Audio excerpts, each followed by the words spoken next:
దేవునామానికి మహిమ కలుగును గాక. ప్రభువైన యేసుక్రీస్తు నామంలో అందరికీ శుభాభివందనములు.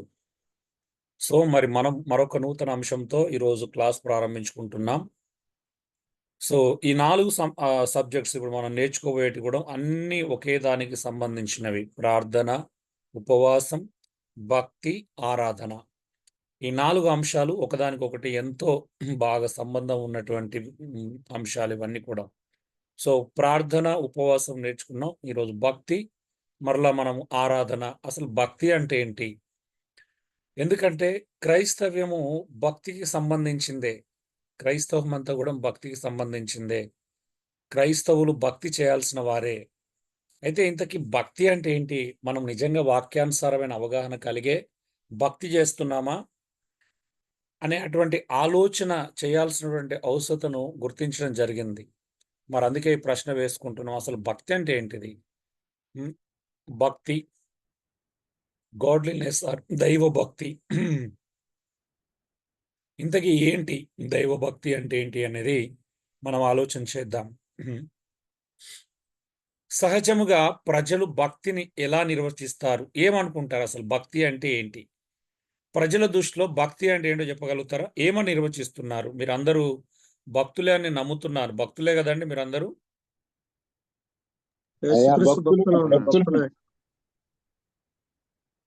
అదేంటి భక్తి అంటే ఏంటిది? ఎలా భక్తులయ్యారు?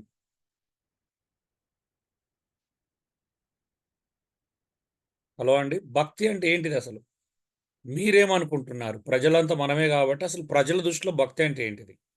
ఇప్పుడు నేను వాక్యానుసారంగా అడగట్లేదు. ప్రజల దృష్టిలో భక్తి అంటే ఏంటిది అని అడుగుతున్న. ప్రజలు ఏమనుకుంటారు భక్తి అంటే? దేన్ని భక్తి అని చెప్తున్నారు?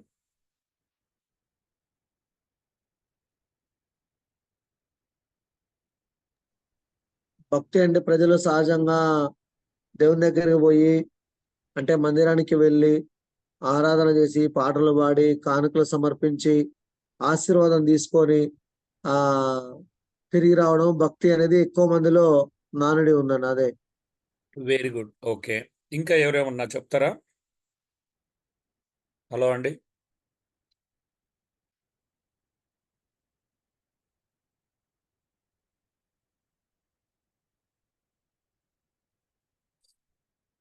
దయచేసి చెప్పండి. అందరూ భక్తులని అనగానే భక్తులని ఒప్పుకుంటారు కానీ మరి భక్తి అంటే ఏంటి చెప్పమంటే చెప్పకపోతే ఎలాగండి? మీరే అన్నారు, నేను అనలేదు. మీరు మనతో భక్తులేని అడిగితే అవునని చెప్పారు. అంటే భక్తులు అంటే అవునన్నారు కానీ మరి భక్తి అంటే ఏంటో చెప్పకపోతే ఎలాగండి?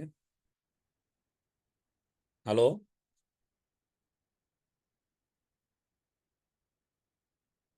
చెప్పినట్టుగా ఏలియా గారు చెప్పినట్టుగా ప్రస్తుతానికి ప్రజలలో ఉన్న ఆలోచన కూడా అదే. మందిరానికి వెళ్ళటం, కానుకలు ఇవ్వటం, ఆరాధన చేయటం, పాటలు పాడటం, ఆశీర్వాదం తీసుకోవటం. ఓకే, ఇంకా ఎవరైనా?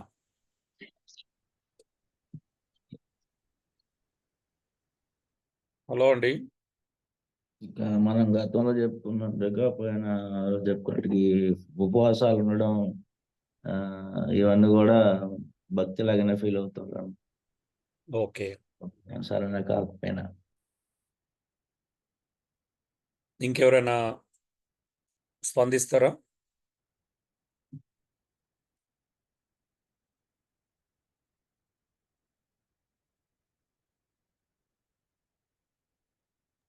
బైబిల్లో మొదటి తిమోతి 3:10. హలో అండి, కోర్నేల్ గారు తొందరపడకండి. నేను ప్రజలు ఏమనుకుంటున్నారు అని అడిగాను.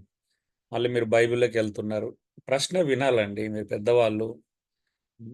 ఒకసారి అయిపోయింది చాయిస్, మనం మాట్లాడాము. ఇతరులకు చాయిస్ ఇవ్వండి. మన ఇష్టాన్ని దేవునికి చెప్పి దేవుడు నెరవేరుస్తాడు అని ఆశపడ్డవి భక్తి అనుకుంటున్నారు చాలా. ఓకే, మన ఇష్టాలను దేవుని చెప్పి దేవుడు నెరవేరుస్తాడు అనే దాన్ని భక్తి అనుకుంటున్నారు ప్రజలు. రోజు బైబిల్ చదవడం, ప్రార్థన చేసుకోవడం. ఓకే,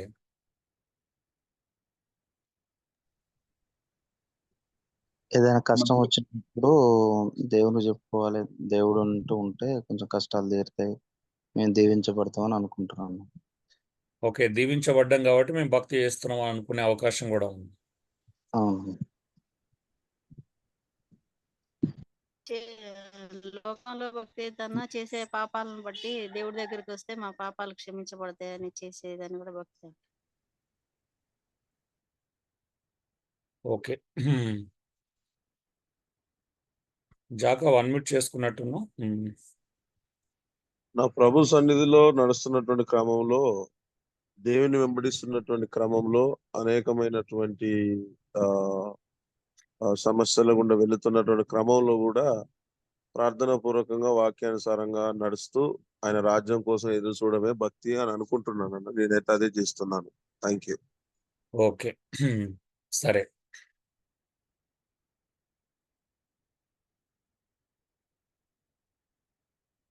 సో సహజంగా ప్రజలు భక్తి అంటే ఏమనుకుంటున్నారు? ఏలే గారు చెప్పినట్టు, కొర్నేలి గారు చెప్పినట్టుగా భక్తి అంటే ఫస్ట్ ప్రజల దృష్టిలో ఉండే సహజమైన విషయం. నేను ఉదయం లేవగానే ప్రార్థన చేసుకుంటాను, పడుకునే ముందు ఒక ప్రార్థన చేసుకుంటాను, అవునా? నేను పాటలు వింటాను, పాటలు పాడుకుంటాను, ఆదివారం దేవుణ్ణి ఆరాధిస్తాను, ప్రతి ఆదివారము క్రమంగా నేను చర్చికి వెళ్తాను, నేను కానుకలు ఇస్తాను, నేను ఉపవాసం ఉంటాను. అంటే ప్రజల దృష్టిలో సహజంగా భక్తి అనే భావనకి ఇవే ఏమంటారు ప్రాముఖ్యమైనటువంటి అర్థాలుగా మనం తీసుకోవడం జరుగుతుంది. వాస్తవం ఇవన్నీ భక్తిలో భాగం. కానీ వీటినే భక్తి అనుకుంటే ఎలాగండి? ఇవి భక్తిలో భాగమా? ఇవే భక్తి? ప్రార్థన చేయడమే భక్త్యా? ఒకవేళ అక్కడే మనం ఆపేసుకోవచ్చా? ప్రార్థన చేస్తే ఎనఫా? పాటలు పాడితే సరిపోతుందా?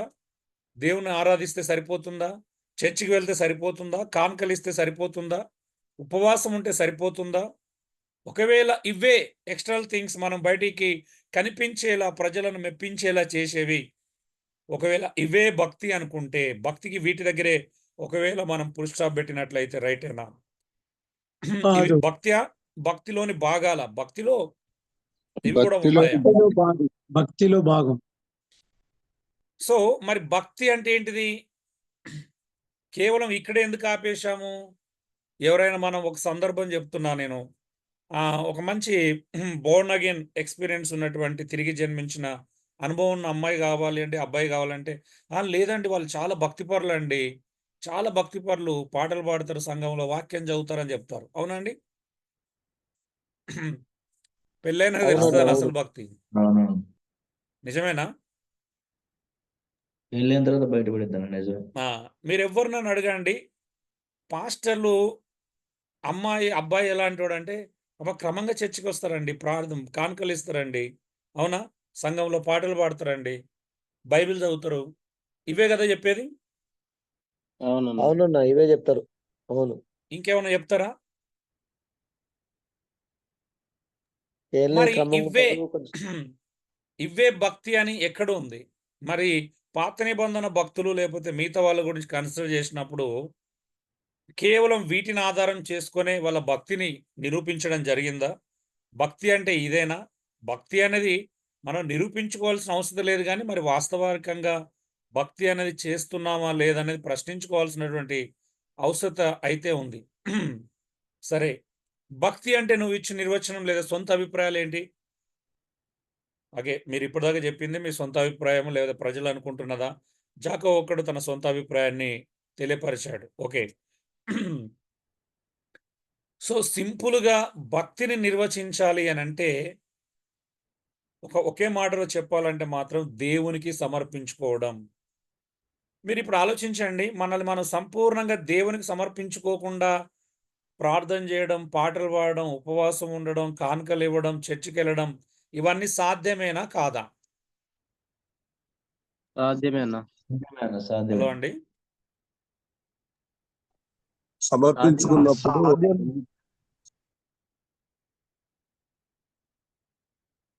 నా ప్రశ్న సూటిగానే ఉంది. దేవునికి సమర్పించుకోకుండా కూడా క్రైస్తవ పాటలు పాడుకోవడం, సంఘాలకు వెళ్ళడం, కానుకలు ఇవ్వడం, ఉపవాసాలు ఉండడం, పాటలు పాడుకోవడం అనేది సాధ్యమేనా కాదా? సర్వసాధారణము సాధ్యమే అన్న. సర్వసాధారణము సాధ్యమే. Very good. మరి దీనికి నేను దేవునికి చాలా మంది సమర్పించుకోకుండా కూడా ఇవి చేయడం సర్వసాధారణమైన విషయమే, అవునా అండి? అవునన్నా, అవును, చాలా మందిలో అవును. అంటే అవునన్నా. 2 తిమోతిలో ఒక మాట చెప్తున్నాడు ఏంటంటే చాలా మంది అంటే పైకి భక్తి గల వారి వల్ల ఉంటారంట గాని లోపల దాని శక్తిని ఆశ్రయించని వారు ఉంటారని బైబిలే చెప్తుంది. అవునండి? అవునన్నా, అవును. ఉందా మాట పోనీ? ఉన్నదన్న.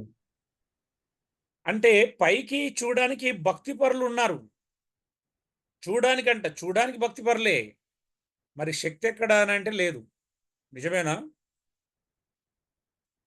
మరి దేన్ని ఆశ్రయించినావు? మరి దాని శక్తి భక్తి యొక్క శక్తి ఎక్కడుంది? పవర్ ఆఫ్ గాడ్లీనెస్ అంటాం. అంటే దైవభక్తి యొక్క శక్తి మనలో ప్రస్ఫుటం అవుతుందా? మన అనుదిన జీవితంలో అది కనిపిస్తుందా? నిజంగానే భక్తి చేస్తున్నామా? పైకి భక్తి చేస్తున్నామా? హలో అండి. ఎక్కువ మంది ఆచారపూర్వకంగా పైకే అన్న, కనబడడం కొరకే.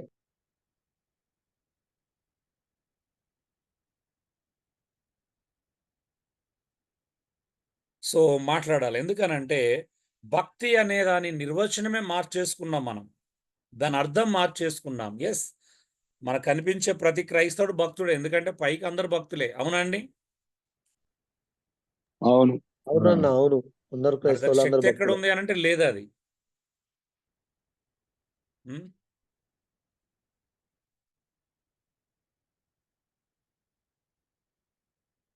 శక్తి ఎక్కడుందంటే మనం డినామినేషన్‌లోనో, ఆర్గనైజేషన్‌లో చూపించాలి. మన పాస్టర్ దగ్గర చూపించాల. మా సంఘంలో చాలా అద్భుతాలు జరుగుతాయండి. స్వస్థతలు జరుగుతాయి. సో శక్తి అంటే అక్కడ చూపించాలి మళ్ళీ. నాయకత్వం దగ్గర లీడర్షిప్. ఇప్పుడు ఇవన్నీ భక్తి అనేది ఇప్పుడు మనం మాట్లాడుకునేటి అన్నీ కూడాము వ్యక్తిగతమైనవే కదండీ! ఫస్ట్ వ్యక్తిగతంగానే ఉండాలి గదా! ఇవి గుంపులో గోవిందకు ప్రారంభం వ్యక్తే సంబంధించినవా? కదా. భక్తి వ్యక్తిగతమైనవా? వ్యక్తిగతంగానే ఉండాలి భక్తి. ఫస్ట్ వ్యక్తిగతంగానే. అది వ్యక్తికి భక్తి లేకపోతే గుంపులో ఉంటే ప్రయోజనం ఏంటి? అవునన్నా, ఫస్ట్ కుటుంబం అయినా సమాజంలో అయినా ఫస్ట్ వ్యక్తే ప్రారంభం, పునాది. సో అది అవును. కుటుంబమైనా, సంఘమైనా, సమాజంలో అయినా వ్యక్తే లేకపోతే, వ్యక్తి లోపల భక్తి లేకపోతే కుటుంబంలోకి ఎలా వస్తుంది? సంఘంలోకి ఎలా వస్తుంది? సమాజంలో ఎలా వస్తుందప్పుడు? మరి ఎక్కడ దేవునికి సమర్పించుకోవడం? దీన్ని మూలం నుంచెల్లి ఆలోచించుకుంటూ వద్దాం. భక్తిని గ్రీక్‌లో యూసేబియా అంటారు. యూసేబియా. ఎందుకు ఈ మాట చూస్తున్నాం? మరి దీని అర్థం ఏంటిది? ఎందుకు దాన్ని గ్రీకులో ఆ పదం అన్నారు? దీన్ని సందర్భాలేంటి? ఎక్కడెక్కడ ఈ పదం వాడబడింది? దీని యొక్క నానా అర్థాలు లేపోతే దీని యొక్క వివరణ ఏంటిదనేది మనం ఒక్కొక్క పదాన్ని మనం చూద్దాం. అంటే అర్థం ఏంటో చూద్దాం. సో యూసేబియా అంటే అర్థం ఏంటి? అంటే ఆ భక్తి యొక్క అర్థం ఏంటి? అభిమానం. మొట్టమొదటి అర్థం ఏంది అంటే అభిమానం, అఫెక్షన్. ఎవరిని అభిమానించాలండి? దేవుణ్ణి ఇప్పుడు ఒక దేవుణ్ణి వ్యక్తిని అభిమానిస్తారే, ఆ వ్యక్తి అంటే నాకు చాలా అభిమానం అంటున్నారు. అంటే అర్థం ఏంటిది? ఈ వ్యక్తికి పలానా వ్యక్తి అంటే భక్తి. అవునా అండి? అవునా? అంతే అంతే. భక్తి అనే పదం ఏ కోణంలో వాడుతున్నాం చూద్దాం. ఇప్పుడు ఇది రూట్ నుంచి చూస్తున్నాం మనం. దాని అర్థం అభిమానం. అంటే కొంతమంది రాజకీయ నాయకులను అభిమానిస్తారు. అవునా అండి? కొంతమంది క్రికెటర్లను అభిమానిస్తారు. కొంతమంది సినిమా వాళ్ళని అభిమానిస్తారు. నిజమేనా? నిజమే. అవునన్నా, అవును. నిజమే.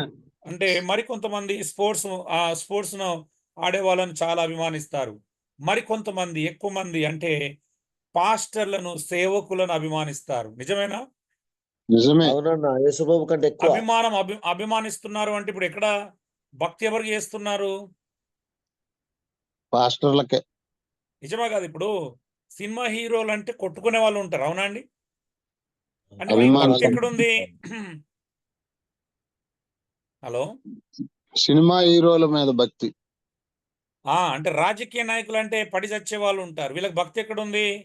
కుటుంబానికి ఒక పూట తిండి పెడతాడో లేదో సెకండరీ గాని, పలానా రాజకీయ నాయకుని పేరు వింటే చాలు. వీళ్ళకి పూనకం వచ్చేస్తది. అవునా? వాళ్ళకి ఏదైనా అయితే వీళ్ళకి హార్ట్ స్ట్రోక్ వచ్చి కూడా ఆ! చనిపోతున్నారు.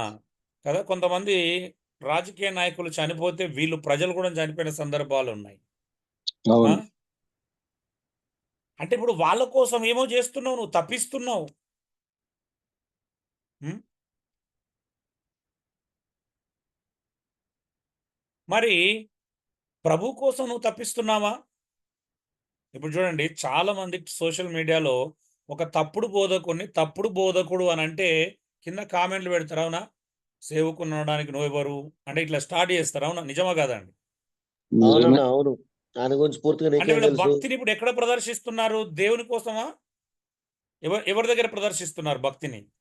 వ్యక్తి దగ్గర, ఆ పాస్టర్ దగ్గర. వ్యక్తి దగ్గర అవునా అండి?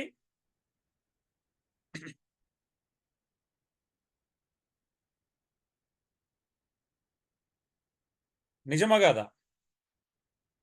నిజమే అన్న. అవునన్నా నిజమే, వాస్తవమే. చాలా మంది ఉన్నారు అట్లా.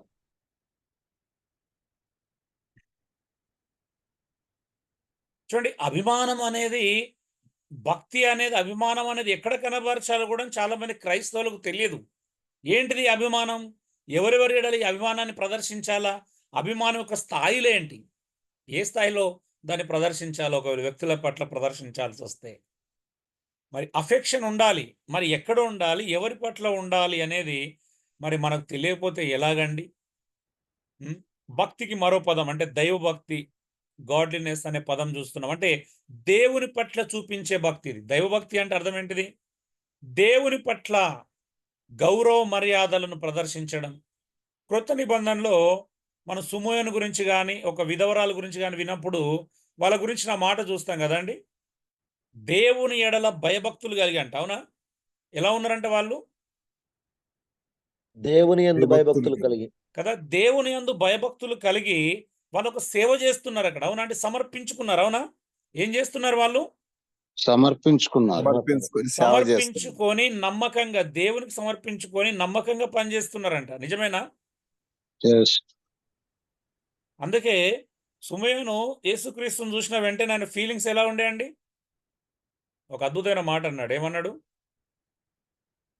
నీ రక్షణ కనులారా చూస్తున్నాను. చూచి తిని ఇంకా నాదా, ఇప్పుడు నా ప్రాణం పోయినా పర్వాలేదు, అంటే నా టైం అంటే అయిపోయింది ఇప్పుడు, అవునా?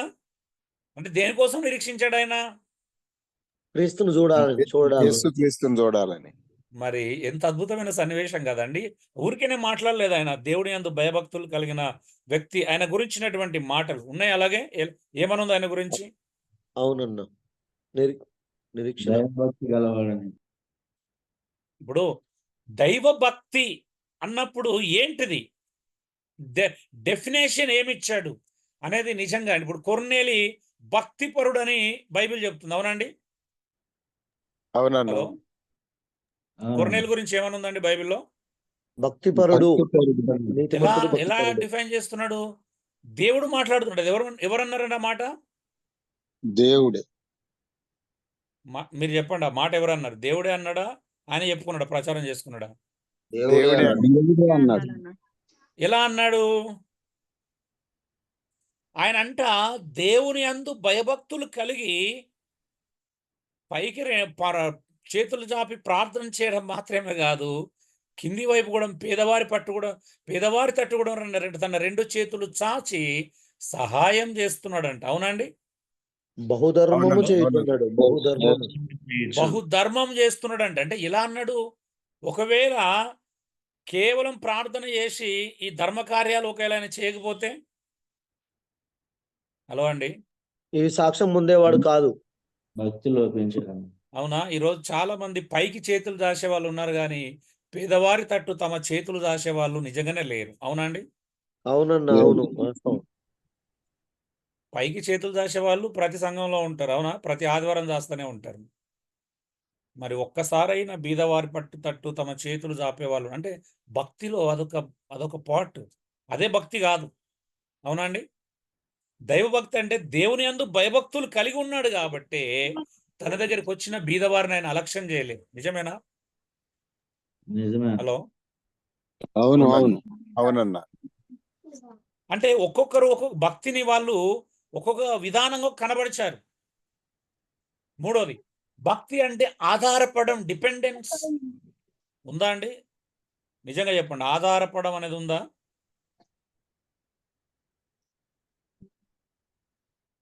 భక్తి అంటే ఏంటిది? ఆధారపడడం ఎవరి మీద? దేవుని మీద. దేవుని మీద ఆధారపడడం కదా.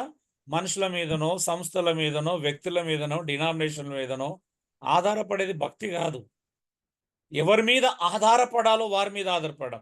ఇప్పుడు పాత నిబంధనలు అందరూ భక్తియేనా? యోసేపు లాంటి వాళ్ళు, లేకపోతే అబ్రహాం లాంటి అంతా భక్తి చేశారండి? అవునన్నా, చేశారు, భక్తి అవును. చేసి. దేవుని ఎలా మీద చేశారు? ఆధారపడి 100% చేశారన్న. దేవుని మీద ఆధారపడి వాళ్ళ జీవితంలో భక్తి అనే దానికి కొలమానం ఏంటి? పాటలు పాడారా? దేవుని మీద ఆధారపడటమే. ఉపవాసాలు ఉన్నారా? జీవించి వాళ్ళకి ఇవన్నీ లేవు చూపించారండి. కదా. మనం అనుకున్నాయి ముందు చెప్పుకున్నాను ఏం లేవు, సంఘంలో జరిగేది ఏం లేవు. వాళ్ళకి ఉన్నాయండి? వాళ్ళు లేవు. నిజ జీవితంలో జీవించి ఉన్నట్టుగా చూపించారు లేఖనంలో మనకు. లేదండి. వాళ్ళు భక్తిని పైకి కనబరచలే గాని దేవుని మీద సంపూర్ణంగా ఆధారపడి కనబరిచారు. అవునండి? అవునన్న, అవును. దేవునికి విధేయత చూపించి కనబరిచారు భక్తిలో. అవునా? ఎక్కడ చూపించారు భక్తిని వాళ్ళు? ఎలా విధేయత. ప్రదర్శించారు? విధేయత ద్వారా దేవుని మీద ఆధారపడి చూపించారు. అవునా? అది ఎవరినైనా తీసుకోండి మీరు. దేవుని మాటకు లోబడ్డారు ఆయన. మీరు ఎవరైనా తీసుకోండి. పాత నిబంధనలో నోవా కాంచెలు మొదలు పెట్టండి. ఎలా వాళ్ళు ఆధారపడినట్టుగా మనం ఆధారపడగలుగుతామా అసలు? 4వది యుసేబియా అనే పదానికి అర్థం పరిశుద్ధత అని ఉందండి, హోలీనెస్. మరి నేను పరిశుద్ధంగా జీవించకుండా భక్తి ఎలా చేస్తానండి? నా వ్యక్తిగత జీవితంలో నేను పరిశుద్ధునిగా దినదినము మారకుండా, నేను పరిశుద్ధతను పాటించకుండా 2 చేతులెత్తి చేతులూపి కాళ్ళు ఉంటే కాళ్ళు కదిలిపి లేకపోతే పాటలు పాడితే భక్తి అయిపోతుందా? మీరే మాట్లాడాలి. అవునా? మరి కాదన్న, సంఘాల్లో కాదు. ఎవరైతే మనం బైబిల్ చదువుతామని గొప్పగా చెప్పుకుంటున్నారో వాళ్ళు పరిశుద్ధ జీవితం కలిగి ఉన్నారండి? హలో, చాలా మంది లేరన్న, చాలా మంది లేరు. ఎవరైతే అవును కదా పాట పాడుతున్నారు, మంచి పాటలు పాడతారని చెప్పుకుంటున్న వాళ్ళు ఉన్నారు, వాళ్ళు నిజంగా పరిశుద్ధత కలిగిన జీవితం కలిగి ఉన్నారా? లేదన్నా.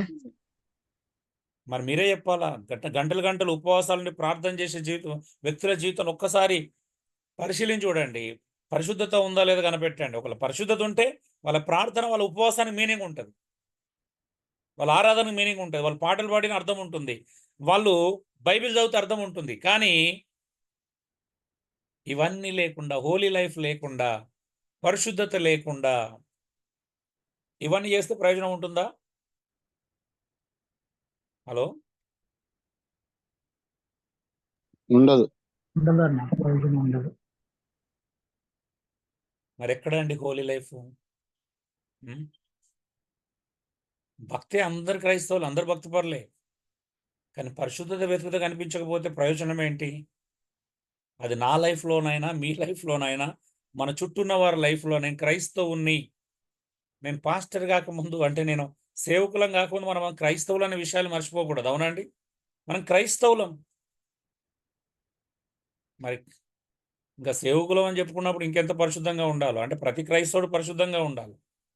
పరిశుద్ధత అనేది ఒక వ్యక్తికి పరిమితమైనదా? యేసు ప్రభును అంగీకరించిన ప్రతి వ్యక్తి పరిశుద్ధంగానే ఉండాలా?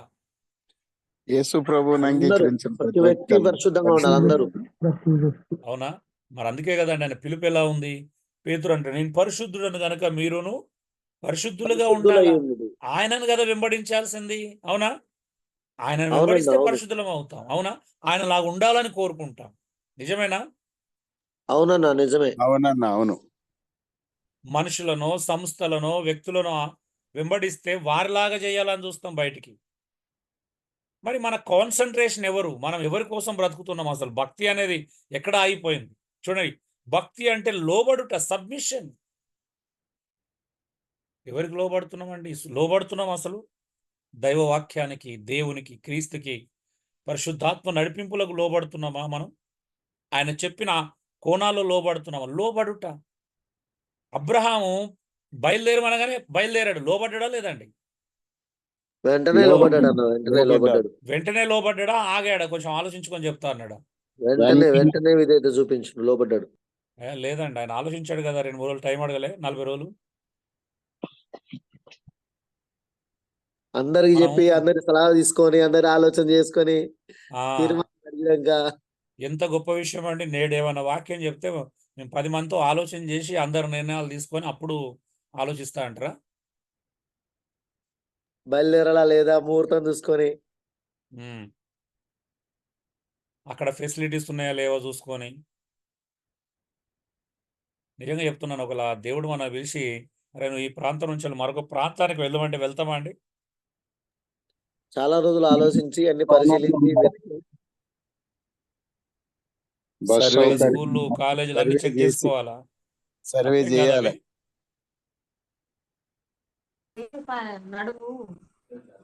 కొద్దిగా సిటీకి దగ్గరగా ఉండాలి. ఆలోచించండి, లోబడుట ఎక్కడుందండి? విధేయత, సబ్మిషన్, ఆయన మాట వినటం, ఆయన చెప్పినట్టు చేయడం. అవునండి, ఆయన చెప్పినట్టు చేయకుండా ఎవడైనా ఇష్టానుసారంగా ప్రవర్తిస్తే అది భక్తి అవుతుందా? కాదు. కాదన్న ఆచారం అయింది. మరి ఈరోజు ఆయన చెప్పినట్టు ఎవరు చేస్తున్నారండి? ఇంతవరకు నిన్ను వాళ్ళని పూర్వాన్ని ప్రేమించమనే లేఖనాన్ని మనం సరిగా పాటించలేకపోతున్నాం. నిజమే కాదండి? దాన్ని దాటుకొని వందల వాస్తవం పరిచయాలు వాస్తవం చేస్తుంటాం ఇప్పటికి. ఏమంటారు? ఆయన రెండే చెప్పాడు మనకి. ఒకటి, నేను మిమ్మల్ని ఎలాగో ప్రేమిస్తున్నా మీరు కూడా ఒకరినొకడు అలా ప్రేమించుకోండి.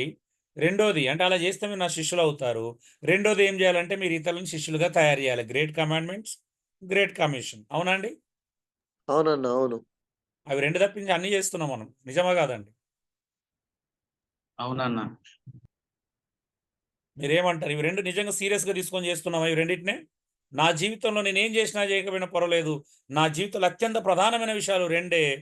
ఒకటి కమాండ్మెంట్స్ పాటించాలి, రెండోది కమిషన్ పాటించాలి. ఎంతమంది కొంచెం చెప్పండి ఈ విషయంలో సీరియస్నెస్? హలో, లేదన్న లెక్క పెట్టొచ్చు ఇలా మీద చాలా తక్కువ. మరి మరి మీలో చాలా మంది పరిచర్యలో ఉన్నారు కదా, మరి శిష్యులనే చేస్తున్నారా? నిజంగా చెప్పండి. ఆయనకు లోబడుతున్నారా? ఆయన చెప్పినట్టే చేస్తున్నారా మీ పరిచర్య అంతా? ఎక్కడండి? లేదన్న సంఖ్య పెరగాలని సంఖ్య మీద దృష్టి తప్ప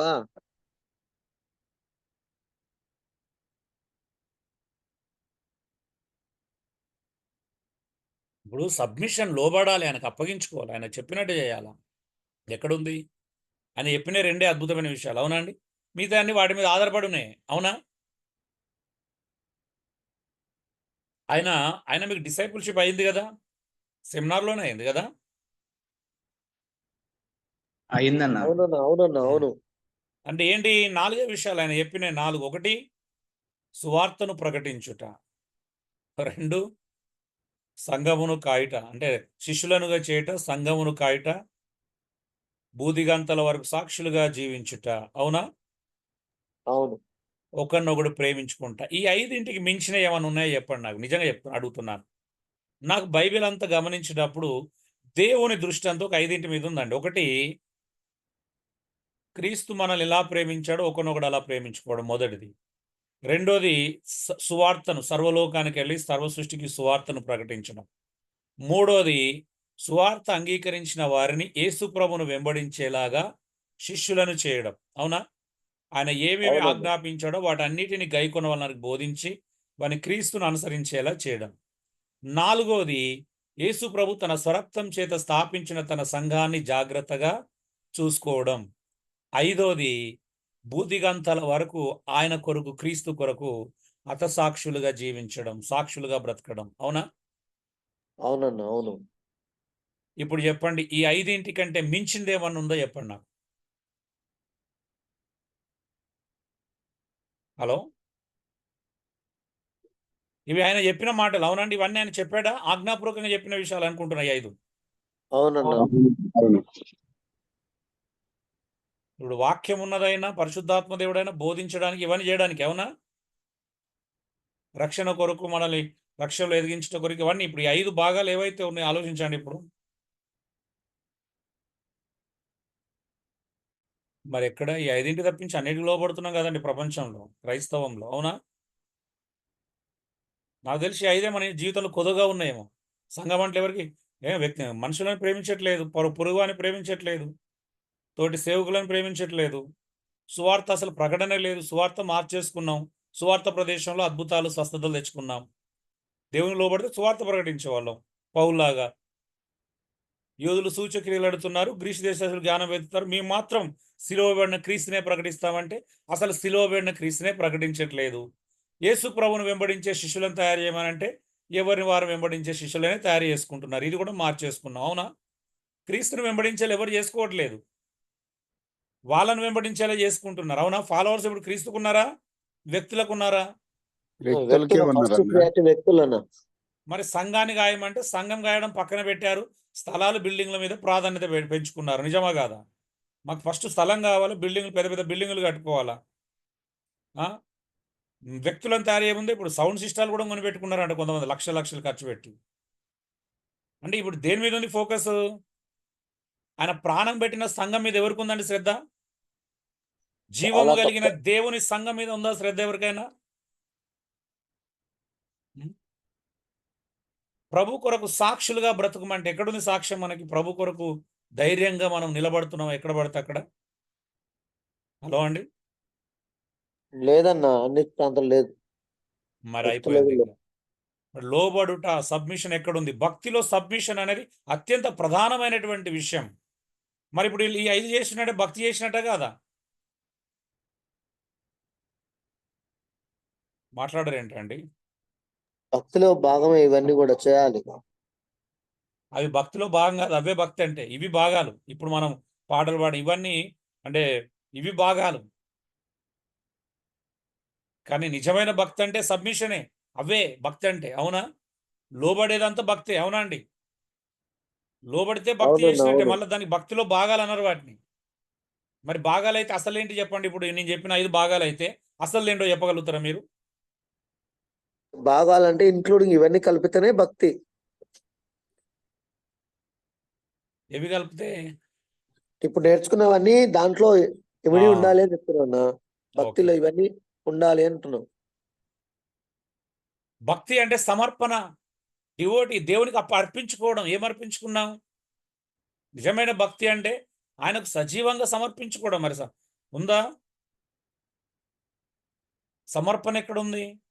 భక్తులను చూడండి, వాళ్ళు సమర్పించుకున్నారు. 12 మంది అపోస్తులను చూడండి, వాళ్ళు ఎంతగా సమర్పించుకున్నారో అర్థమవుతుంది. పౌలుని చూడండి, ఎంతగా సమర్పించుకున్నారో అర్థమవుతుంది. పౌలు, తిమోతి, తీతిలా కొంతమందిని చూడండి, వాళ్ళు ఎలా దేవునికి ఎంత సమర్పించుకున్నారో మీకు అర్థమవుతుంది. నోవా కావచ్చు, పాత నిబంధన భక్తులను చూడండి, వాళ్ళు దేవునికి ఎంత సమర్పించుకున్నారో మనకు అర్థమవుతుంది. అవునా అండి? హలో, అవునన్న, అవును. సంపూర్తిగా సమర్పించుకున్నారు వాళ్ళు. వాళ్ళ ఇష్టాలు పక్కన పెట్టి కదా, వాళ్ళ కోరికలు పక్కన పెట్టి, వాళ్ళ ఆశలు పక్కన పెట్టి. మన దృష్టిలో భక్తి అంటే మన కోరికలు నెరవేర్చుకోవడం, సమర్పించుకోవడం లేదు. అవునా? మన సమర్పణలు వేరు. మనం సమర్పించుకున్నా మళ్ళా ఆశించి, అంటే ఏమైనా ఇస్తే దేవుడు ఇస్తాడేమో అని ఆశతోనే సమర్పించుకునేది. అవునా? దేవుడు దీవించాలని. మంచిదే, కానీ ఎక్కడికి అయిపోయింది? అంతవరకు అయిపోయింది అది. కృతజ్ఞత, భౌతికం వరకే. భక్తిలో అసలైనటువంటి గ్రాటిట్యూడ్ లేదు ఈరోజు. ప్రభు అంటే అసలు కృతజ్ఞత లేదు, దేవుడు అంటే కృతజ్ఞత లేదు. గ్రాటిట్యూడ్ ఎక్కడ ఉందండి దేవుడు అంటే? మన సమర్పణ అంతా సంస్థలకు, డినామినేషన్లకు, వ్యక్తులకే మన సమర్పణ. అవునా? కొంతమంది నిలువుడు దోపిడి ఇచ్చేసుకున్నారు ఆల్రెడీ కొంతమందికి. అవునా? వాళ్ళంటే చెవి కోసుకుంటారు ఇంకా వాళ్ళ పేర్లు వింటేనే. ప్రభు అంటే అంత ఆసక్తి చూపించారన్న, అంత ఉండదు. ఎక్కడ ఉంది మనుషుల ప్రభు కోసం అంటే ఆసక్తి? కొట్లాడుకుని. ఆసక్తి అంటే వాళ్ళ అభిమాన భక్తి సేవకులే. అవునా? అవునన్న. కృతజ్ఞత వాళ్ళ అభిమానులకే, అభిమాన సేవకులకే. ప్రాణం పెడతారేమో, బహుశా చచ్చిపోతారేమో, చంపేస్తారు, మనం తిడతారు అవసరం అంటే. ఉన్నారన్న, ఎంతకైనా తెగించే వాళ్ళు ఉన్నారు. చాలా మంది కొట్లాడుకైనా, ప్రాణం పెట్టడానికైనా, వివాదాలకైనా, గొడవలకైనా సిద్ధంగా ఉన్నారు. భక్తి అంటే పరిజ్ఞానం. ఏం పరిజ్ఞానం? దైవిక పరిజ్ఞానం. ఆయన పరిజ్ఞానంలో ఎదగడం, ఆయన గురించినటువంటి అవగాహన లేదు ఈ రోజు వరకు. క్రీస్తు అంటే ఏంటిదంటే తెలియదు. అంటే మన క్రీస్తుని గురించి తప్పించి చూడండి, మీరు ఒకసారి పరిజ్ఞానం అన్నప్పుడు అసలు దేవుడు అపోస్తులను, ప్రవక్తలను, సువార్థికులను, కాపరులను, ఉపదేశకులను ఇచ్చిందే క్రీస్తు యొక్క జ్ఞానంలో ఏకత్వం పొందడానికంట. అవునండి? అవునండి? అవునన్న, అవును. ఆయన యందు విశ్వాస విషయంలోను, జ్ఞాన విషయంలోను ఏకత్వంలోకి రావాలంట ప్రతి విశ్వాసి. యేసుక్రీస్తును అంగీకరించిన ప్రతివాడు యేసుక్రీస్తు జ్ఞాన విషయంలోను, విశ్వాస విషయంలోనే ఏకత్వంలోకి రావాలి. ఎవరి జ్ఞానం వారిది, ఎవరి పరిజ్ఞానం వారిది, ఎవరి విశ్వాసం వారిది ఈరోజు. నిజమేనా? అవునండి, ఎవరిది వాళ్ళే. నిజమే అన్న. చూడు, విధేయత, ఒబీడియన్స్ ఎక్కడుంది? ఇంతకుముందు నేర్చుకున్నాం సబ్మిషన్ కదా, ఒబీడియన్స్. ఇవి రెండు పక్క పక్కనే ఉన్నాయి. చూడండి, సబ్మిషన్ లేదు, విధేయత కూడా లేదు, ఒబీడియన్స్. ఎవరు చూపిస్తున్నాం ఒబీడియన్స్? పదోది భక్తి అంటే వెనరేషన్, అధిక గౌరవం. భక్తి అంటే అర్థమే అది, అధిక గౌరవం ఇవ్వడం. ఎవరికి ఇవ్వాలి గౌరవం? ఎవరికి ఇవ్వాలండి? దేవునికి ఇవ్వాలండి, దేవునికి ఇవ్వాలి. ఇవ్వాలి గౌరవం. అవునా? భక్తి అంటే అధికంగా గౌరవించడం. ఎవరిని ఇవ్వాలి గౌరవం? ఎవరికి ఇవ్వాలి? దేవునికి. నువ్వు దేవునికి గౌరవం ఇస్తే ఆయనకు సమర్పించుకుంటావు, ఆయన కృతజ్ఞత కలిగి ఉంటావు, ఆయనకు విధేయత చూపిస్తావు, ఆయనకు సబ్మిట్ చేసుకుంటావు, అన్ని చేస్తావు. ఇక్కడ చెప్పబడిన ప్రతిదీ చేస్తావు నువ్వు. భక్తి అనే దానికి అర్థం ఆయననే ఆరాధిస్తావు. చూడండి, ఇప్పుడు ఈ 11-12 పదాలను చూడండి. నిజంగా నువ్వు క్రీస్తును ప్రేమిస్తే, దేవుడిని నువ్వు అభిమానిస్తే, అభిమానం ఆయన పట్ల కనబరుస్తావు, ఆయన చెప్పినట్టు వింటావు, దైవభక్తి అనేది ఆయనకే చూపిస్తావు, ఆయన మీద ఆధారపడతావు, ఆయన చెప్పినట్టుగా పరిశుద్ధంగా జీవిస్తావు, ఆయనకు లోబడతావు, ఆయనకు సమర్పించుకుంటావు, ఆయనకే కృతజ్ఞత కలిగి ఉంటావు, ఆయన పరిజ్ఞానంలో ఎదుగుతావు, ఆయన విధేయత చూపిస్తావు, ఆయనకే అధికమైన గౌరవాన్ని ఇస్తావు. మరి నిజంగా భక్తి అంటేనే అధిక గౌరవం ఇవ్వటం. ఎవరికి ఇవ్వాలి అధిక గౌరవం? దేవునికి. దేవునికి నువ్వు అధిక గౌరవం ఇస్తే మరి ఆయనకు లోబడవా? ఆయనకు సబ్మిట్ చేసుకోవా? ఆయన మీద ఆధారపడవా? ఆయన కృతజ్ఞతాస్తులు చెల్లించవా? ఇవన్నీ జరుగుతాయి కదండి. ఆయనను ఆరాధించవా? ఖచ్చితంగా. అవునా? ఆయన తప్పించి నువ్వు ఎవరిని ఆరాధించలేవు. ఇంకా ఆయన తప్పించి ఎవరి మీద ఆధారపడలేవు. ఆయన మీద తప్పించి దేనికి సమర్పించుకోలేవు నువ్వు. ఆయనకు తప్పించి కృతజ్ఞత అంటే ఆయన పట్ల నీకు జీవితాంతం కృతజ్ఞత భావాన్ని కలిగి ఉంటావు. అవును, ఆయనకు విధేయత చూపిస్తావు, ఆయనకు లోబడతావు. మరి ఎక్కడ భక్తిలో అసలు ఫస్ట్ మీనింగ్ భక్తి అంటే అధిక గౌరవం ఇవ్వటం, అధిక గౌరవాన్ని ప్రదర్శించడం.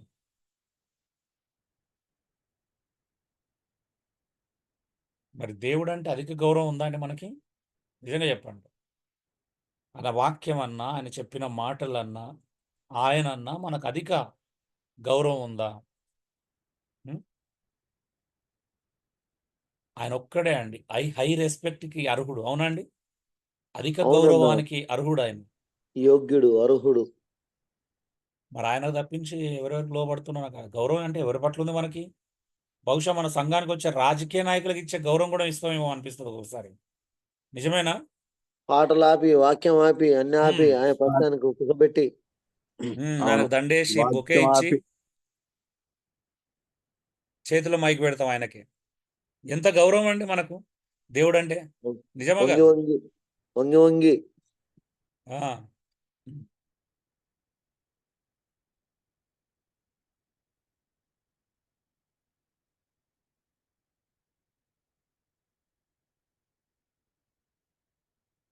వాళ్ళని ఇక పాస్టర్గా సంఘాలలో అనౌన్స్ చేయడమే తక్కువ, ఇక అన్నీ అయిపోయినాయి. అవునా?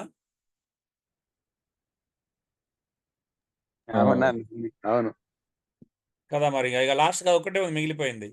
ఇక నుండి వీళ్ళు కూడా నాతో పాటు ఈ సంఘానికి నాయకులే అంటే అయిపోతుంది. అవునా? వీళ్ళు కేవలం రాజకీయ నాయకులు మాత్రమే కాదు, మన సంఘాలకు కూడా వీళ్ళే నాయకులు అని ఇంకా అది కూడా అనౌన్స్ చేస్తే అయిపోతుంది. అదొకటే మిగిలింది. వాళ్ళ పేరు మీద చర్చిలో కేకులు కట్ చేయటం, అసలు ఏదేదో చేస్తున్నాం. ఎవరికి లోబడుతున్నాం అండి? ఎవరి పట్ల అంత గౌరవ మర్యాదలు చూపిస్తున్నాం?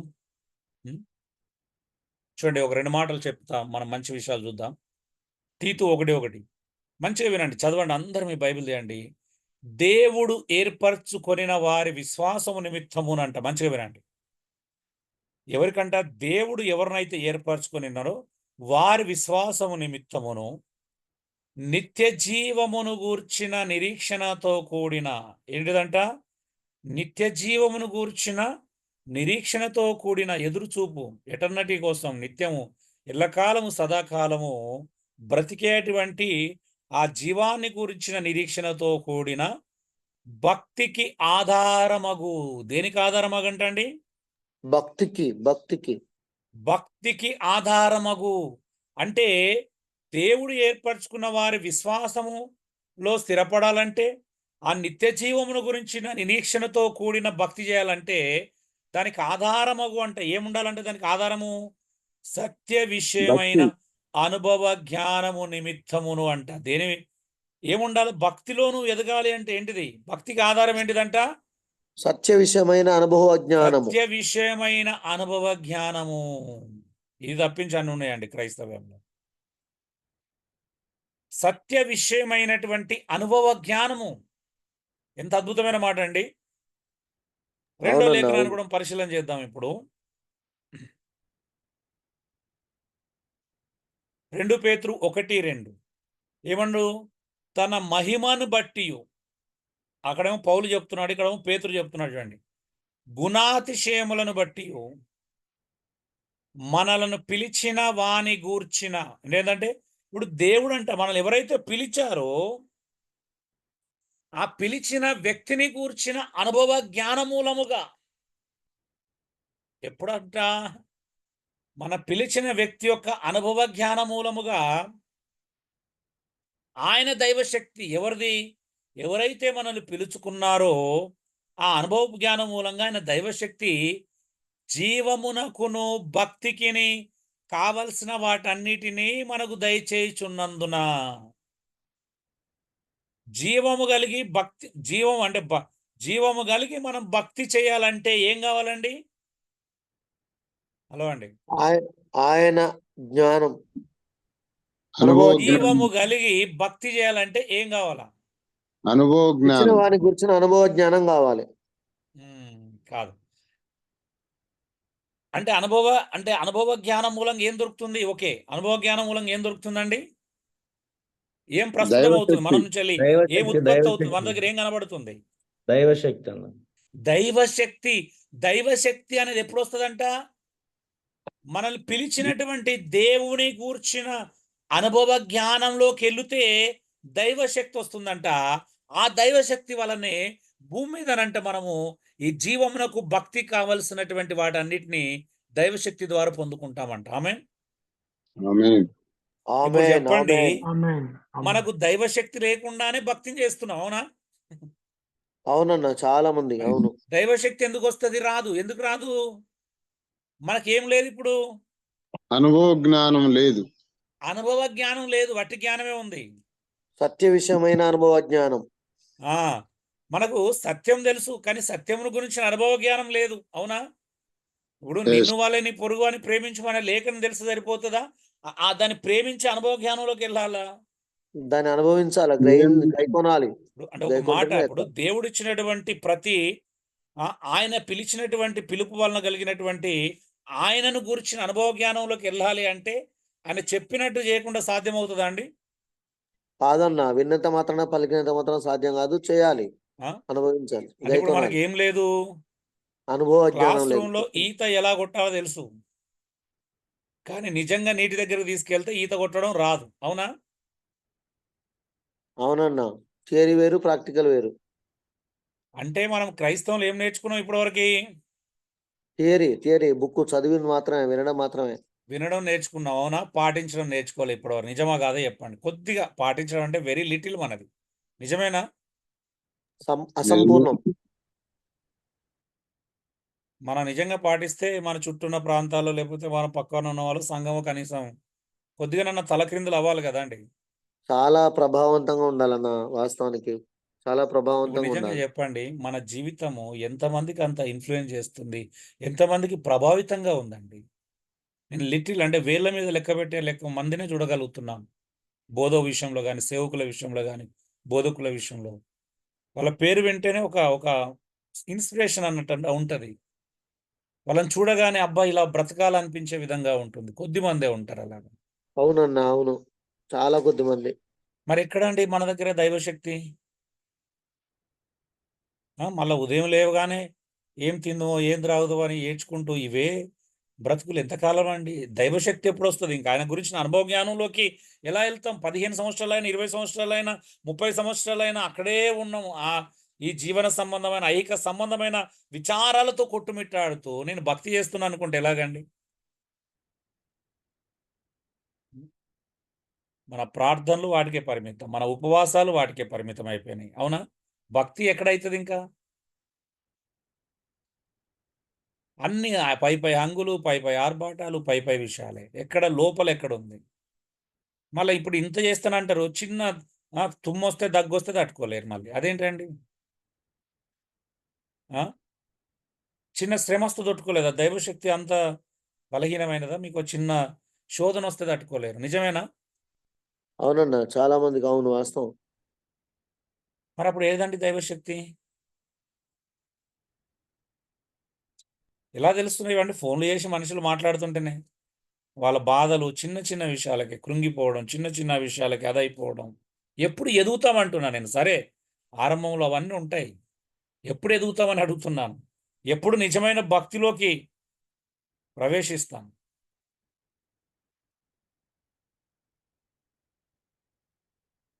చెప్పండి. ఇప్పుడు భక్తికి కావాల్సినది మరి ఆధారం ఏంటి? భక్తి కావాల్సింది ఏంటిది?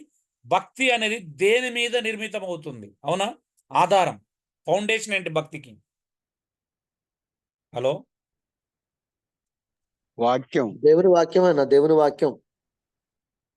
భక్తికి కావలసినది మరియు ఆధారం ఏమిటి? ఇంతకుముందు 2 లేఖనాలు చదువుకున్నాం. మళ్ళీ మీరు అనుభవ అసలు జ్ఞానం, విషయాన్ని సత్య విషయమైన మర్చిపోయారు. అనుభవ జ్ఞానం. ఏంటిదంట? సత్య విషయమైన అనుభవ జ్ఞానం. ఎక్కడ? భక్తి కావాల్సినది మరి ఆధారము మనల్ని పిలిచిన వాని గురించిన అనుభవ జ్ఞానం కదా. సత్య విషయమైన అనుభవ జ్ఞానము నీకు భక్తికి, జీవానికి కావలసినటువంటి దైవశక్తిని ఇస్తుంది. ఈ భూమి మీద నువ్వు ఎవరికి బెదరకుండా, ఎవరికి లోబడకుండా, ఎవరికి భయపడకుండా క్రీస్తు కొరకు మాత్రమే బ్రతకడానికి కావలసిన జీవాన్ని, కావలసిన భక్తిని కలగజేస్తుందంట. అవునండి? భక్తికి, జీవానికి కావలసిన దైవశక్తి, డివైన్ పవర్ మనకు లభిస్తుందంట. ఎప్పుడు? మరి ఎందుకంటే చిన్న చిన్న విషయాలకు భయపడతాము. ప్రతిదానికి భయపడమే మనకు. అవునా? క్రీస్తు కొరకు బ్రతికేవాడు భయపడతాడండి అసలు? హలో,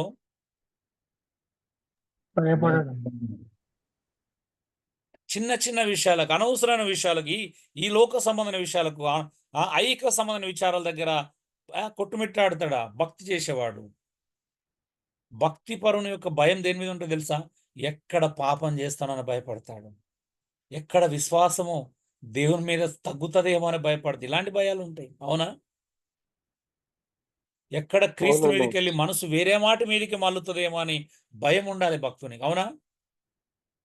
క్రీస్తును అవునవును. కాకుండా మరొక దాన్ని నేను ఎక్కువ ప్రేమిస్తాననే భయం ఉండాలి భక్తునికి. నిజమేనా? అవునన్నా, అవును. భయం దీని మీద ఉండాలి. మన భయం అంతా భవిష్యత్తు, ఐహిక విచారాలు, ఈ జీవన సంబంధమైన విషయాలు, ఏం తిందో, ఏం త్రాగో, ఏం ధరించుకో, ఇవే చింతలు మనకి. ఎప్పుడు ఎదుగుతాం ప్రభులో? ఎప్పుడు ఆయన స్వారూప్యంలోకి మార్చబడాలి? ఎప్పుడు ఆయనకు అనుకూలంగా జీవిస్తాము? అయ్యో, నా జీవితంలో ఆయనకు నొప్పి కలిగించే ఏ పాపం కూడా ఉండకూడదని దుఃఖము, పశ్చాత్తాపము, బాధ ఎక్కడే అండి ఉన్నాయా? భయం ఉందండి అసలు మనకు? ఆయన నుంచి ఏమైనా దూరం అయితే మన భయం ఉందా? మనుషులను లేదన్నా, సంతోష చాలా విషయాలు. పెడతాము. అవునా? అవును. మనుషులను పొగుడుతాము, మనుషులను సంతోష పెడతాము. అవునా? సత్య విషయమైన అనుభవ జ్ఞానం ఎక్కడిది? ఇప్పుడు సత్య విషయమైన అనుభవ జ్ఞానం ఉన్నది అనుకోండి, ఎవరిని పడితే వాళ్ళని అంగీకరిస్తామా మనం? హలో, లేదన్నా, పరీక్షిస్తాం. తప్పుడు బోధకులని అంగీకరిస్తామా అండి? తప్పుడు బోధనలు అంగీకరించగలుగుతామా? లేదన్నా, ఖండిస్తాం. ఖండిస్తాం. దేవుని గురించిన అనుభవ జ్ఞానము, సత్య విషయమైనటువంటి అనుభవ జ్ఞానం, మనల్ని ఎవరైతే పిలుచుకున్నారో ఆ పిలుచుకున్న వాని గురించిన అనుభవ జ్ఞానం నిజంగా నాలో ఉంటే, మనలో ఉంటే, నేను మీకు నిన్న 4 వీడియోలు పెట్టినా, నాకు తెలిసి ఎవరు చూసి ఉండరు అనిపించింది నాకు. కామెంట్ చేయలేదంటే పట్టించుకోలేదని అర్థం, అంతే కదా? నిజమే కదండి? చూసినామన్నా.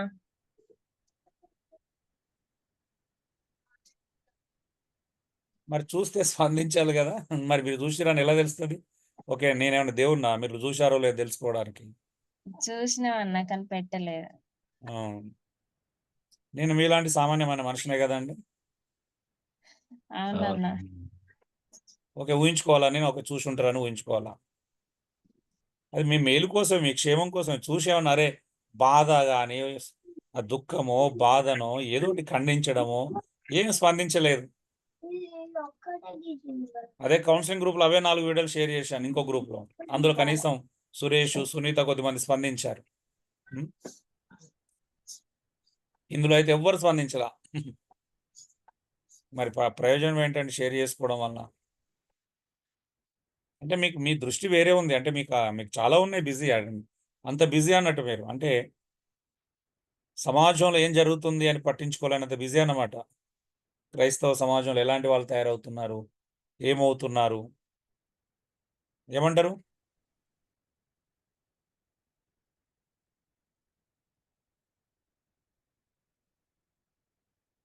చెప్పండి. దైవభక్తి ఎలా కలుగుతుందండి? దైవభక్తి ఎలా కలుగుతుంది? 6వ ప్రశ్న.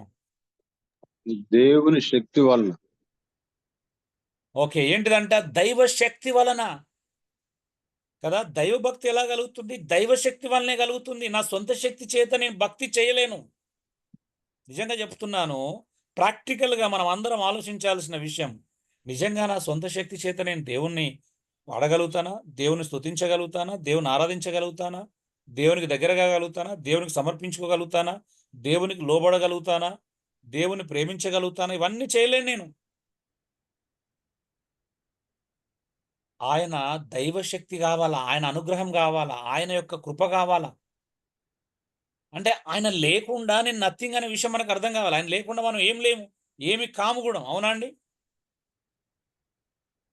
అవునన్నా, అవును. తిమోతిలో మీకు 3వ అధ్యాయంలో మరొక వర్షం చూపిస్తాను. అది క్రమంగా చూస్తాం. అది వచ్చిన తర్వాత అర్థమవుతుంది అసలు భక్తికి మూలం ఏంటి, పునాది ఏంటిది అనేది చూస్తే ఆశ్చర్యం కలగక మానదు. చదువుకుంటా, మనకు లేఖనాలు తెలియదని నేను చెప్పట్లేదు. మీ ఇక్కడ ఉన్న 50 మందికి నాకంటే ఎక్కువ లేఖనాలు తెలుసని తెలుసున్నాను.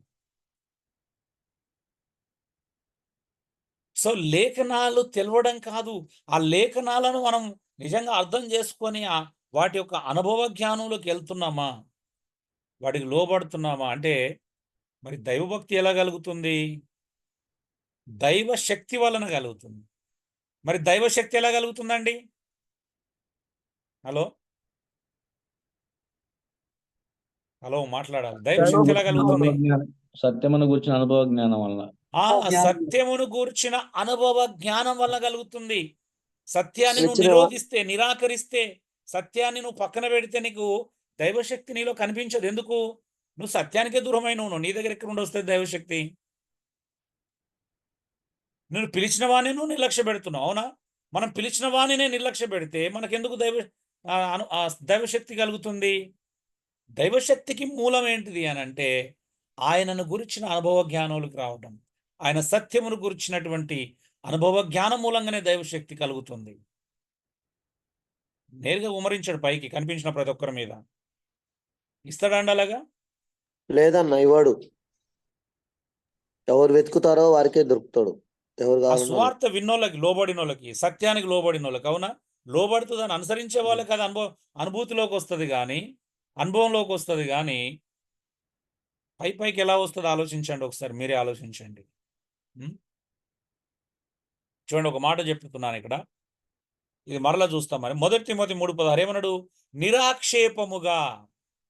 నిరాక్షేపముగా అంటే ఆక్షేపమేమీ లేకుండా, అభ్యంతరం ఎలాంటి ఆక్షేపం లేకుండా. మంచిగా వినండి. దైవ భక్తిని గూర్చిన మర్మము గొప్పదై ఉన్నది. ఇప్పుడు ఆధారం చూసిన అసలు మర్మం ఏంటి? Mystery of the godliness. So mystery of godliness ఏంటి? దైవ భక్తిని గూర్చిన మర్మం. దైవభక్తిని గూర్చిన మర్మము గొప్పదై ఉన్నది. ఏంటిది? అది గొప్పది ఏంటిదంట? ఆయన క్రీస్తు. ఆయన అంటే ఎవరు? క్రీస్తు. క్రీస్తు సశరీరుడుగా ప్రత్యక్షమవడం మొదటి విషయం. రెండోది, ఆయన ఆత్మ విషయమున నీతిపరుడని తీర్పు నొందాడు. మూడోది, దేవదూతలకు కనబడాడు, సజీవ సాక్ష్యం. నాలుగోది, రక్షకుడని జనములలో ప్రకటించబడ్డాడు. ఐదోది, లోకమందు నమ్మబడ్డాడు. ఆరోది, ఆరోహణుడై తేజోమయుడయ్యాడు. ఏంటిది? దైవభక్తిని గూర్చిన మర్మము గొప్పదై ఉన్నది. ఎలాంటి ఆక్షేపణ లేకుండా, ఎలాంటి దీన్ని అంటే ఎలాంటి ఖండన లేకుండా, లేకపోతే ఎలాంటి విధమైనటువంటి కారణము అంటే ఏమంటారు దాన్ని, కాదు అని చెప్పకుండా, నిరాకరించకుండా అవరోధము, ఉండేటువంటిదంట. ఆటంకము, అవరోధము, ఎలాంటి అభ్యంతరము. ఆటంకము, నిరాకరించినటువంటి అద్భుతమైనటువంటి సత్యం ఏంటిది, మర్మం ఏంటిదంటే ఇది ఏంటి తెలుసా? యేసుక్రీస్తు శరీరధారిగా రావటం. ఇప్పుడు దాని గురించే మాట్లాడుతున్నాడు మిగతా అన్ని. ఆయన శరీరధారిగా వచ్చాడు, ఆత్మ విషయమున నీతిపరుడని తీర్పు నొందాడు, దేవదూతలకు కనబడ్డాడు, రక్షకుడని జనములలో ప్రకటించబడ్డాడు, లోకమందు ఆయన నమ్మబడ్డాడు, ఆరోహణుడయ్యాడు, తేజోమయుడయ్యాడు. అంటే ఏంటిది ఇక్కడ మాట్లాడుతుంది? ఇప్పుడు చెప్పండి. 7వ ప్రశ్న. ఈ లేఖనాన్ని అనుసరించి దైవభక్తి యొక్క మర్మం ఏమిటి? హలో అండి. యేసుక్రీస్తే సజీవుడైన దేవుడు. చెప్పండి, దైవభక్తి యొక్క మర్మం ఏంటి?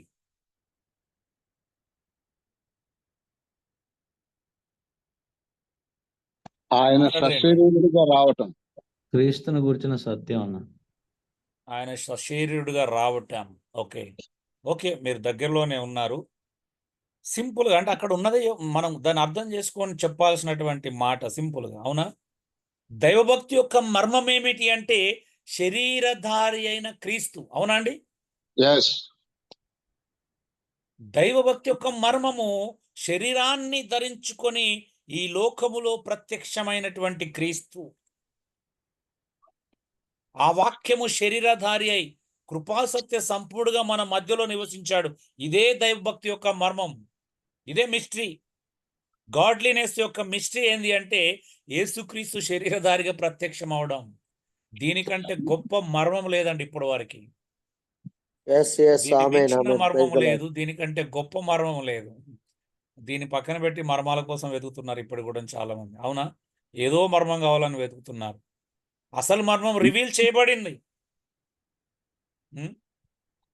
ఈ శరీరైన దారి అయిన క్రీస్తును నమ్మడమే అసలైన మర్మం. ఈ శరీరధారి క్రీస్తు. అందుకే పౌలు కూడాము ఎఫెసులో కానీ కొలస్లో కానీ ఆ మర్మము గురించి మాట్లాడితే ఏమన్నాడు?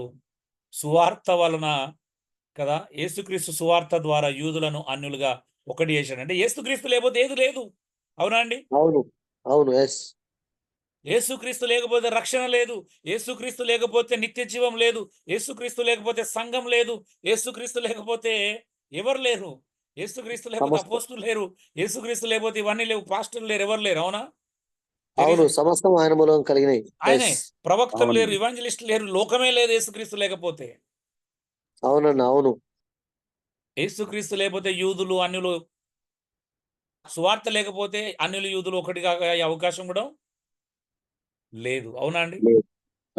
మరి అసలైన మర్మం క్రీస్తు. మరి క్రీస్తు మీద తప్పించి అన్నిటి మీద మనం ఫోకస్ పెడుతున్నామే. మరి భక్తి ఎలా చేస్తాం చెప్పండి? భక్తి అంటే నా సంపూర్ణమైనటువంటి దృష్టికోణం అంతా కూడా క్రీస్తు మీద ఉండాలా. క్రైస్ట్ సెంటర్డ్గా ఉండడమే భక్తి. మన భక్తిలో క్రైస్ట్ కంటే ఎక్కువ ఉపవాసానికి ప్రాధాన్యత ఇస్తాం. అవునండి? నిజమా కాదా? క్రీస్తు కంటే ఎక్కువ ఇష్టం మనకు ఉపవాసాలు అంటే, క్రీస్తు కంటే ఎక్కువ ఇష్టం పాటలు పాడడం, క్రీస్తు కంటే ఎక్కువ ఇష్టం పాటలు అంటే. నిజమా కాదా చెప్పండి? నిజమే అన్న. ఆరాధనలు అంటే ఇష్టం, గుడికి వెళ్ళడం ఇష్టం, కానీ క్రీస్తు కంటే ఎక్కువ ఇష్టం మనం చర్చిలు అటెండ్ చేయడం, మీటింగ్లు అటెండ్ చేయడం. క్రీస్తు కాకుండా అన్ని ఇష్టమే అన్న బాగా. యేసుక్రీస్తు తప్పించి అన్ని ఇష్టమే అండి మనకి. సేవకులు అంటే ఇష్టం, పిచ్చి, చెవు కోసుకుంటారు. కొంతమంది సేవకులు అంటే పిచ్చి, యేసుక్రీస్తు తప్పించి అందరు ఇష్టమే అండి. నిజమే.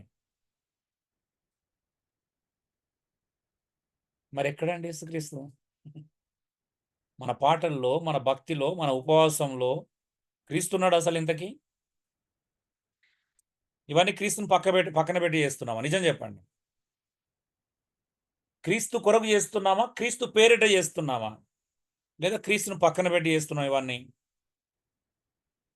చాలా వ్యత్యాసం ఉందా మూడింటికి? క్రీస్తు పేరిట క్రీస్తుని పక్కన పెట్టి చేస్తున్నాను. క్రీస్తు కొరకు చేయట్లేదేం, అవునా?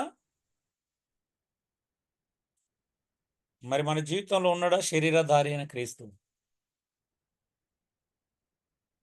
ఆత్మచేత నీతిమంతుడు అని తీర్పు పొందిన క్రీస్తు, దేవదూతల కనబడినటువంటి క్రీస్తు,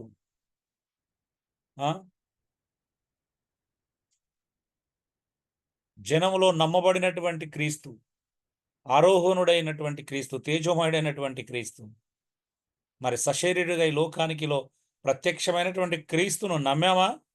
కేవలం నమ్మామా? వెంబడిస్తున్నామా? హలో అండి, వెంబడిస్తున్నామన్నా, అనుసరించి వెంబడిస్తున్నాం. నిజమా? లేదన్నా, కేవలం నమ్మాం, వెంబడించడం జరగట్లే అంతగా.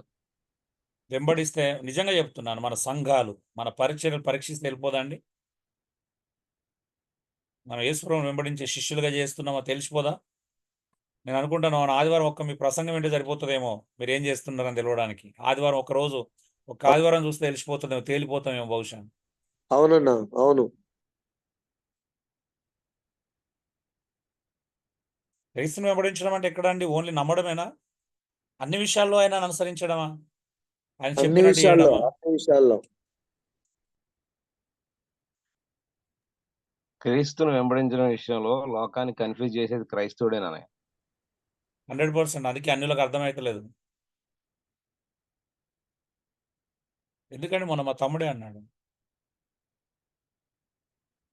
నేను లేఖనం చదువుతూ ఒక మాట చెప్తూ, సంఘం అంటే యేసు ప్రభు రక్తం ద్వారా కొనబడిన విశ్వాసం ఉంచిన ప్రజలే, అదే సంఘం అంటే మరి ఇవన్నీ బిల్డింగ్లు ఎందుకు కడుతున్నారు? వీటి వెనకాల ఎందుకు పరిగెడుతున్నారు? వాటి కోసం మా దగ్గరికి కూడా వచ్చి చందాలు ఎందుకు వసూలు చేస్తున్నారు అని అడిగాడు ఒక అన్యుడు.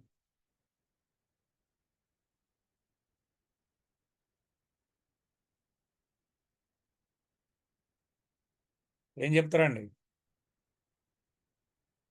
వాటి కోసం ఎందుకు కొట్టుకొని చేస్తున్నారు? సంఘము నిజంగా ప్రభు రక్తం చేత కొనబడినదైతే మిగతా వాటిని లెక్క చేయకూడదు కదా. మిగతా వాటి ఉంటే పోతే అవునా? వాటి కోసం ఎందుకు కొట్టుకొని చేస్తున్నారు? వాటి కోసం జనాలు ఎందుకు మోసం చేస్తున్నారు? వాటి కోసం జనాలు ఎందుకు ఇబ్బంది పెడుతున్నారు? వాటి కోసం కోట్లకు ఎందుకు ఎక్కుతున్నారైనా, స్థలాల కోసం, బిల్డింగ్ల కోసం? నిజమో కదా?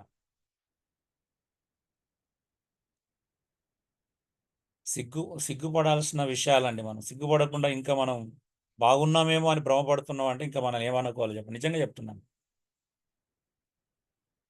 క్రీస్తును అన్ని విషయాలలో అనుసరించకుండా, వెంబడించకుండా, శరీరాన్ని మీద క్రీస్తు మీద నిలుపుకోకుండా చేసేది ఏది? భక్తి ఎలా అవుతుంది? అది సేవ ఎలా అవుతుంది? ఏది కాదు. అది భక్తి కాదు, సేవ కాదు, ఏం కాదు.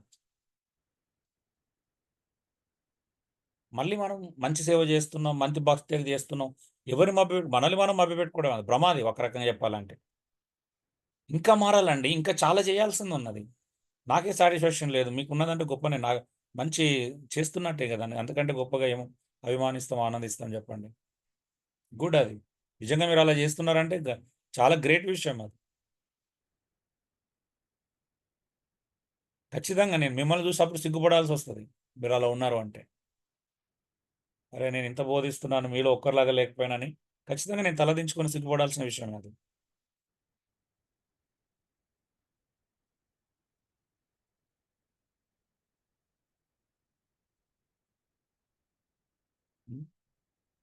సో భక్తి అంటే ఏంటో చూసాం. భక్తి యొక్క 11 అర్థాలలో దాని సంపూర్ణ వివరణ చూసాం. అందులో పాటలు పాడడం, ఉపవాసాలు ఉండడం ఏం లేవు, అవన్నీ లేవు. ఆయన మీద ఆధారపడడం, ఆయనకు లోబడడం, ఆయనకు అధిక గౌరవాన్ని ఇవ్వడం, ఆయన ఆరాధించడం, ఆయన విధేయత చూపించడం, ఆయన కొరకు బ్రతకడం. మరి ఇవన్నీ లేవు. ఇవన్నీ లేకుండా జస్ట్ ఇవి ఇక్కడ దగ్గర చూపిస్తే ఏం లాభం? చెయ్యాలి, ఇవన్నీ అవసరం, పరిచర్యలో అవసరం, అవన్నీ పరిచర్య కొరకు అవసరం. కొన్ని పరిచర్యకు సంబంధించినవి ఉంటాయి. ఇప్పుడు మనం మాట్లాడుకుంది కేవలం దేవునికి సంబంధించింది, అవునా అండి? క్రీస్తుకు సంబంధించింది, క్రీస్తు మీద ఫోకస్ చేయడానికి సంబంధించింది. భక్తి యొక్క మర్మమే శరీరధారి అయిన క్రీస్తు. ఆయన సత్యమును గురించిన అనుభవ జ్ఞానమే మనకు భక్తికి, జీవానికి కావలసిన దైవశక్తిని కలుగజేస్తుంది. నిత్య జీవమును గురించిన నిరీక్షణకు కారణమవుతుంది. మరి ఎంతమంది నిజంగా ఎదురు చూస్తున్నామంటే, నిజంగా ప్రభు కొరకు ఎదురు చూస్తున్నాను, రాకడ కొరకు ప్రభు ఎప్పుడొస్తావా అని ఎదురు చూస్తున్నావా? ఇంకా ఈ జీవన సంబంధం ఐక్య విషయాలు కొట్టుమిట్టాడుతూ, టచ్ ఆడుతూ, ఎలా బ్రతకాలి, ఎలా సెటిల్ కావాలని ఆలోచించే వాళ్ళకి నిరీక్షణ ఉన్నట్టేనా అండి? హలో, ఆలోచించండి ఒకసారి. మనం మోసం చేసుకుంటున్నామా, మోసం చేస్తున్నామా, మోసపోతున్నామా? మోసం చేసుకుంటున్నాం, మోసపోతున్నాం. దయచేసి మిమ్మల్ని మీరు మోసం చేసుకోకండి, ఎదుటి వ్యక్తులను మోసపరచకండి దయచేసి. మనం ఎవరం కూడా మనల్ని మనం మోసం చేసుకోవద్దు. సరిగా ఉన్నామని ఇతరులను మోసం చేయకూడదు. నిజంగా ఉన్నామా? నిజంగా ప్రభు రాకడ కొరకే నిరీక్షణ కలిగినటువంటి ఆ నిజమైనటువంటి దైవభక్తిలోనే మనం ఉన్నామా? పేతురు చెక్ చేసుకోమని చెప్తాడు. అందుకే 2 పేతురు అది కంప్లీట్ కాలేదు ఇక్కడ. నిజంగా అలా ఉంటే చెక్ చేసుకోండి. ఏమన్నాడు? విశ్వాసం ఉంటే సరిపోదు, విశ్వాసమందు సద్గుణమందు, సద్గుణమందు జ్ఞానము, జ్ఞానం నందు ఆశానిగ్రహము, ఆశానిగ్రహం నందు సహనము, సహనమందు భక్తి నందు సహోదర ప్రేమను, సహోదర ప్రేమ నందు దయను అమర్చుకొనడి. ఇవి మీకు కలిగి విస్తరించిన ఎడలనంట. అవి మన ప్రభు అయిన అనుభవ జ్ఞాన విషయంలో మిమ్మల్ని సోమరులైనను నిష్ఫలులైనను కాకుండా చేయను. మరి ఇదంతా ఎందుకు మిస్ అవుతున్నాం? అయిపోయింది అక్కడ, ఉన్నది అనుకుంటే సరిపోతుందా? పేతురు చెప్తున్నాడు, ఉందో లేదో ఎలా చెక్ చేసుకోమన్నాడు. విశ్వాసం ఉంటే సరిపోదు, విశ్వాసం అందు ఖచ్చితంగా సద్గుణం ఉండాలి. సద్గుణం అంటే సరిపోదు, సద్గుణం అందు జ్ఞానం ఉండాలి. జ్ఞానం ఉంటే సరిపోదు, జ్ఞానము నందు ఆశానిగ్రహం ఉండాలి. అది ఆశానిగ్రహంతో కూడినదై ఉండాలి. ఆశానిగ్రహం ఉంటే సరిపోదు, దానిలో సహనం ఉండాలి. సహనం ఉంటే సరిపోదు, సహనం అందు ఏముండాలి? భక్తి ఉండాలి. భక్తి ఉంటే సరిపోదు, భక్తి అందు సహోదర ప్రేమను చూపించాలి. సహోదర ప్రేమ ఉంటే దానిలో దయను అమర్చుకోవాలి, సహోదరులు చూపించాలి. ఇవన్నీ మీకు కలిగి విస్తరిస్తేనంట క్రైస్తవుడు యేసుక్రీస్తును గురించిన అనుభవ జ్ఞాన విషయంలో సోమరుడైనను నిష్ఫలులైనను కాకుండా ఉంటాడంట. మరి ఇప్పుడు చెప్పండి, మనం నిష్ఫలులం సోమరులమేనా? వీటన్నిటి కలిగి విస్తరిస్తున్నామా? నిజంగా చెప్పండి. ఇప్పుడు విస్తరించినప్పుడు మాట్లాడుకోవాలి, ఎస్ నేను ఒక సరైన దారిలోనే వెళ్తున్నాను. అప్పుడు అవంటే మన ప్రభువును గురించి అంటే ఆయన పరలోకంలో మన ప్రవేశం సర్వ సమృద్ధిగా దొరుకుతుందంట ఆయన రాకడ సమయంలో. సమృద్ధిగా అంటే అర్థమైంది, ఇంకా ఎలాంటి ఆటంకం లేకుండా అక్కడ ప్రవేశిస్తాం.